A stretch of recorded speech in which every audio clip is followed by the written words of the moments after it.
Ce que je tiens à dire, c'est que dans tous les pays du Sud, dans tous les pays de la Méditerranée, de la rive sud de la Méditerranée, partout dans le monde, alors pas en Mongolie, pas chez les Esquimaux, mais quasiment partout dans le monde, les agriculteurs, alors les agriculteurs au sens très large, hein, c'est des éleveurs, c'est des gens qui plantent du riz, des gens qui plantent du manioc, qui font ça en forêt ou pas en forêt, mais dans la majeure partie du monde, les agriculteurs, les paysans, ont des arbres partout, ils gèrent des arbres.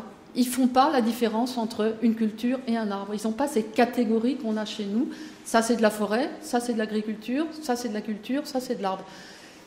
Pas la même façon de penser, pas la même façon d'agir sur la nature. Donc, avoir des arbres avec ces cultures, avoir des bouts de forêt au milieu des champs ou des champs au milieu de la forêt, c'est normal. C'est normal, c'est comme ça qu'on fait, c'est naturel. Et du point de vue de ces agriculteurs du Sud, il n'est pas logique de séparer les arbres des cultures, de séparer les champs de la forêt. C'est ça qui n'est pas logique. Alors que pour nous, ce qui est maintenant logique, c'est d'avoir la forêt d'un côté, les champs de l'autre. Et aujourd'hui, avec l'agroforesterie, on essaye de réintroduire des arbres dans les cultures, ce que font encore un peu partout les paysans du monde. Alors chez nous, on faisait aussi avant comme ça, c'est-à-dire que les cultures de plein champ et la forêt étaient absolument indissociables. L'élevage, on ne pouvait pas penser l'élevage en France sans le penser avec la forêt. La forêt était source de fourrage, etc., etc. Ça, on l'a un peu oublié, mais ça ne fait pas si longtemps que ça. Il y a encore 150 ans, les paysans, les agriculteurs de France avaient beaucoup besoin des arbres. Et puis, ce n'est pas si loin que ça. Je me souviens d'une grande année de sécheresse dans l'Aubrac, je ne sais plus quelle année c'était. L'élevage s'en est sorti grâce aux frênes qui étaient encore là. Il n'y avait plus un brin d'herbe à manger dans les champs. On a fait manger aux bovins du frêne qu'on est allé élaguer et les vaches ont survécu grâce à ce feuillage de frêne. Il y a des tas d'autres arbres, mais qu'on ne voit plus, qu'on a éliminés de la lecture agronomique du paysage en France. C'est tout ce qu'on voit ici autour. Il y a des petits bouts de forêt, il y a des haies. Tout ça n'est pas pris en compte dans la production agricole. On commence à le prendre en compte maintenant puisqu'on parle de services écosystémiques, mais très peu. Donc, il faut bien comprendre qu'aujourd'hui, on gère l'agriculture et on gère la forêt en France à partir de ces deux catégories relativement imperméables. Comment ça se fait ? Ça se fait aussi dans l'éducation. Dans l'éducation, on a des écoles d'agriculture et des écoles de foresterie. Et quand on est dans une école de foresterie, on ne vous parle pas d'agriculture. Quand on est dans une école d'agronomie, on ne vous parle pas de forêt. Vous faites une spécialité forêt, là vous allez à l'ENGREF, et on vous parlera de la forêt et on ne vous parlera plus de l'agriculture. Et à l'ENGREF, on va vous dire, j'espère que c'est plus comme ça maintenant, mais c'est que ça imprègne quand même l'éducation forestière dans de nombreux pays du monde. On va vous dire que les paysans sont incapables de gérer la forêt. Les paysans sont incapables de gérer l'arbre. Les forestiers vous disent, si vous donnez un bout de forêt ou un arbre forestier à gérer à un paysan, la première chose qu'il va le faire, c'est le couper pour avoir de l'argent. Là, je reviens de Sumatra. Donc, là où il y avait ces agroforêts, les dernières photos que vous a montrées Emmanuel Torquebio. Quand je travaillais là-bas, j'ai travaillé jusque vers l'an 2000 en Indonésie, c'était encore sous la dictature du président Suharto, et le commerce du bois était strictement réservé aux forestiers. C'est-à-dire soit l'administration forestière de l'État, soit des privés qui contractaient avec l'État sur de très vastes surfaces et qui avaient le droit d'exploiter les arbres.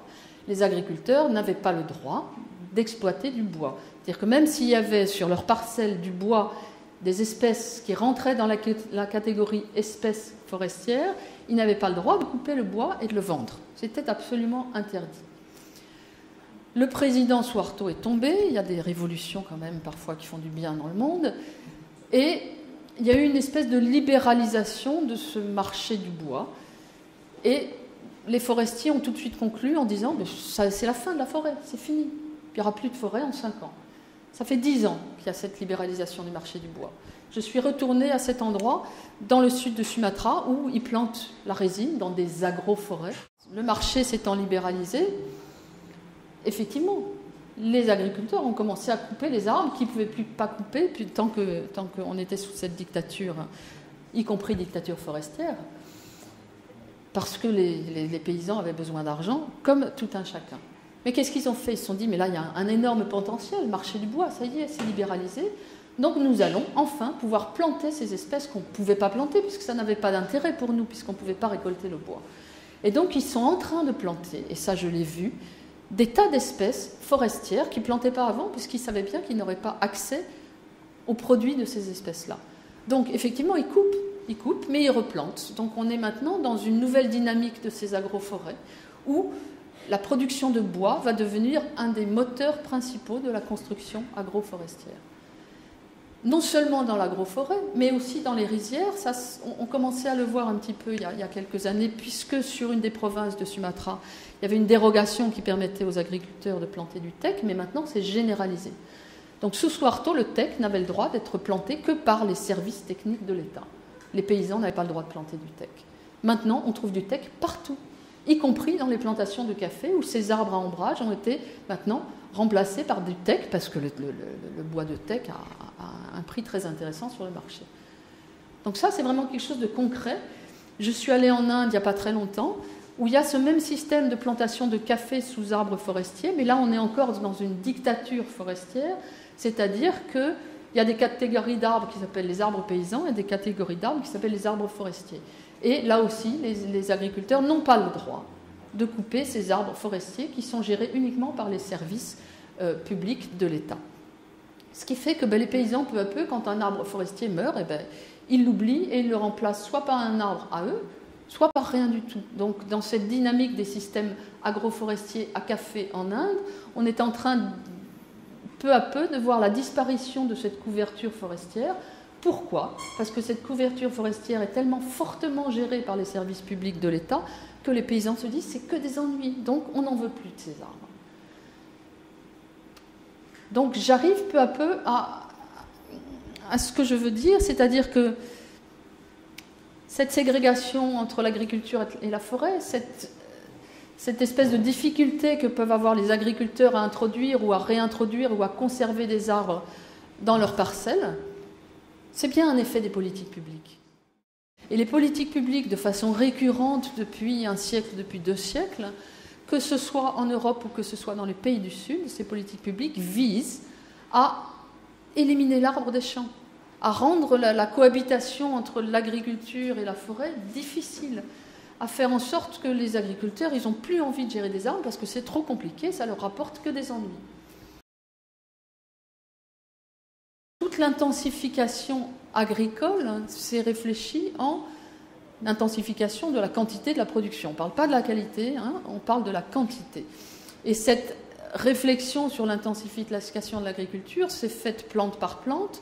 Comment est-ce qu'on peut intensifier la production de telle ou telle plante? Et bien finalement, en la cultivant plutôt en plein soleil et plutôt de façon très homogène. Le caféier dont a parlé Emmanuel dans ses présentations, le caféier c'est une plante de sous-bois, le cacaoyer c'est une plante de sous-bois. L'EVA qui produit le caoutchouc c'est une plante de forêt, le palmier à huile c'est une plante du sous-bois des forêts du sud. Quand on regarde les grandes plantations de café, de cacao, de palmier à huile ou d'EVA, on voit des plantations à perte de vue, des arbres alignés, tous les mêmes, sans arbres d'ombrage. Ça c'est les plantations intensives. Quand on est dans des plantations paysannes, et Emmanuel vous l'a montré, plantations de café un peu partout dans le monde, c'est des caféiers avec des arbres d'ombrage, qui peuvent être aussi des arbres de forêt, et puis tout un mélange de plantes. Les jardins traditionnels de palmiers à huile dans le centre en Afrique centrale, c'est des palmiers à huile en mélange avec des collatiers qui produisent la noix de cola, des mangues, et puis des arbres d'ombrage forestiers. La recherche agronomique a réussi à convertir ces plantes, qui sont des plantes forestières, en herbes de plein soleil. La recherche en agronomie ne s'est pas intéressée à améliorer les qualités, soit du produit, soit de la production de ces plantes forestières, en les maintenant dans un environnement forestier. Ça, c'est important à garder en tête. C'est-à-dire que la façon de voir l'agriculture et la forêt et la plantation forestière qui s'est développée depuis quand même un certain temps a fait qu'on a une façon d'améliorer, de domestiquer les plantes, qu'elles soient agricoles ou qu'elles soient forestières.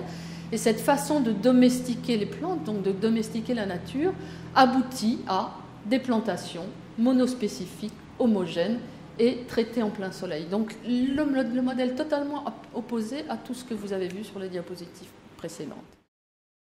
Donc ça vient bien d'un rapport particulier à la nature qui, en France, a donné ce qu'on voit aujourd'hui, c'est-à-dire quand on parle d'agriculture, on ne parle pas d'arbres. Quand on parle de forêt, on ne parle pas d'agriculture. Il y a un chantier technique, on va sans doute parler beaucoup de technique aujourd'hui, mais il y a un vrai chantier sur ces politiques, sur ces questions de relations entre agriculteurs et forestiers, entre politique agricole, politique forestière et pratique des agriculteurs. Et ça, c'est une vraie question sur laquelle je pense qu'il faut réfléchir, qu'on réfléchisse tous ensemble.